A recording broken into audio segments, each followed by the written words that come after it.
Aboriginal values and Aboriginal technologies, psychedelic drugs, shamanism, what have you, offering to us in the final moments of our unravelment a different and better way to carry on, a different and better way to behave and build a world. And it doesn't come a moment too soon. It may come too late. The ultimate tragedy. Imagine if we, in this ultimate kind of thanatoptic struggle, actually got it right, only to understand that the momentum of our own idiocy was so great that you would die knowing you could have done it right, but you would die anyway. And I mean as a culture, as a planet. So it's a call to awakening. Can cultural values be saved? I don't think so. I don't give a hoot. I mean, I'm an egg smasher. I mean, I think we should save the Rembrandts and save, the Piera della De Francescas and all that, but we cannot save the values. Racism, sexism, homophobia, xenophobia, product fetishism, enormous pyramids of class and privilege. None of this is savable. None of it is worth saving. Science is worth saving. It's worth reforming because it is, as a method, powerful. But in the presence of people contaminated by these other values, it becomes an engine of madness, of consumer fetishism, of propagandizing, of the waging of war on unimaginable scales. Religion, as we have practiced it, I don't think can be saved, because what religion has given us are laundry lists of moral do's and don'ts that are preposterous on the face of them. I mean, if the people who preceded us believed all that, then this world is the consequence of those beliefs. And this is hell. This is hell. So, if there's a message here, rather than just a rant, I think it would be to return to nature. Observe. Open your eyes. Get smart. Culture is not your friend. Religion is not your friend. The values of these cultures are fatal. And if we don't wrench the direction of human society into an entirely new way of doing things, the clock is ticking. Nature is unforgiving. Intelligence is a grand experiment. But if it does not serve novelty and diversity and the production of love and community and true caring, who needs it? Who needs it? Better to have a universe that glorifies God through its diversity than a universe which is the travesty of a demonic intent. And if you are not a psychedelic person and none of that appeals to you, that's fine too. That is not a requirement. What is a requirement is moral intelligence. And you have to get it one way or another in a hurry. The reason I speak for psychedelics is because that's the only thing I have ever seen work as fast as I think we have to have this change happen. If the Sermon on the Mount could have done it, we would have turned the corner then. We've had great teachers. And they were crucified, trampled, ignored, distorted, perverted. The right idea is not enough. What is necessary is the lightning strike of true gnosis, however that can occur.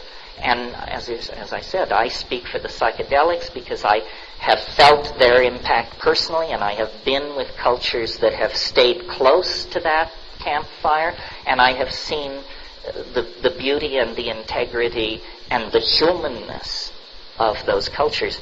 And we know this, I think. It simply needs to be articulated and spread and made clear.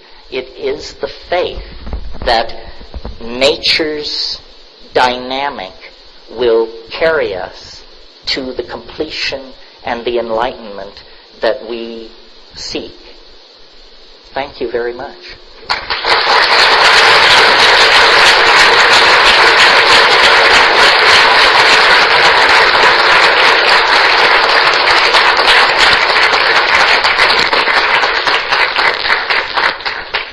Now, and briefly, because I sailed past my intended stopping point, but for a few minutes, let's entertain questions. The question I have is around the attractor. And you talk about the culture being not our friend. But is not the culture still within the context of the novelty attractor?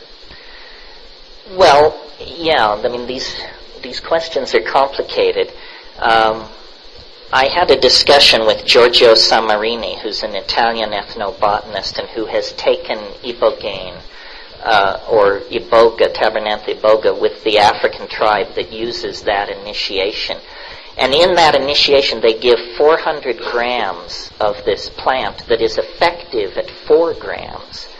And they give 400 grams, and sometimes people die, and it's pretty heavy-duty stuff. And I asked him, I said, Giorgio, why do they give so much? And he said their culture is so old that the morphogenetic field is so strong, I think it's very, very hard for them to get high. And he said something which I would not have thought he would say, and I had never thought. He said, the Western mind, because of its unique history, is the most sensitive mind to the impact of psychedelics. And so, addressing the question of the attractor, I'm not saying that this is worse than being an Amazonian tribe. I'm saying it's worse than being an Amazonian tribe, it's less than being an Amazonian tribe, unless we make use of it. In other words, this culture is not something to be preserved, but something to be exercised as an opportunity. We are free, well-fed, well-educated. We have access to the great databases of the world. A certain moral responsibility comes with that. I don't expect the Witoto or the Bora or the Muinani or the Shuar to do more than set a good example for us. The breakthrough will probably come from the high-tech industrial democracies, because that's where there is the most latitude to experiment. The very fact that I can speak to you without being shot, the very fact that you can go home and apply my lessons with no more than a few years in prison hanging over your head. This is progress, folks. Believe it or not. I mean, in Hawaiian culture, if you stepped on the king's shadow, they killed you immediately. And many, many Aboriginal societies are more rule-nutty than we are. But it's not about just creating a kind of anarchy. It's about using freedom to introduce other people to freedom and to then cultivate the things out of freedom that are most human. Most human. Somebody over here. Yeah. Well, let me address your question about alpha salvinorin. Alpha salvinorin occurs in a Mexican mint plant called Salvia divinorum that has, in the last 5 or 10 years, people have become aware that this was not only psychoactive, but that it was extremely powerful. And in a chemical family previously not known to contain hallucinogens, when the chemical is extracted from the plant and you get alpha salvinorin, 1/2 milligram is plenty. 1/2 milligram is 500 micrograms. In other words, we're talking about a plant hallucinogen active in the same range as LSD.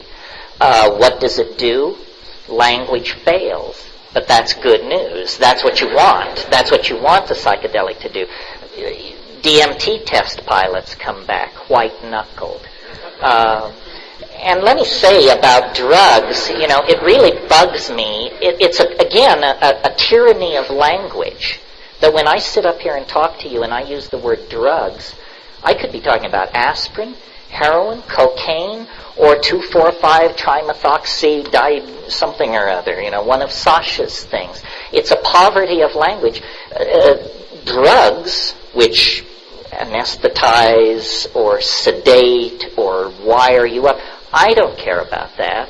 I mean, I take some, I don't take others, you do too. It's part of growing up and you have to learn. But I don't care about that, and I don't care to politically defend it, and I don't even particularly place psychedelic use in the same context. I'm interested in rare and high-dose experiences done with immense intentionality, in silent darkness, at effective doses. Christ said, "The lukewarm I vomit from my mouth." And that's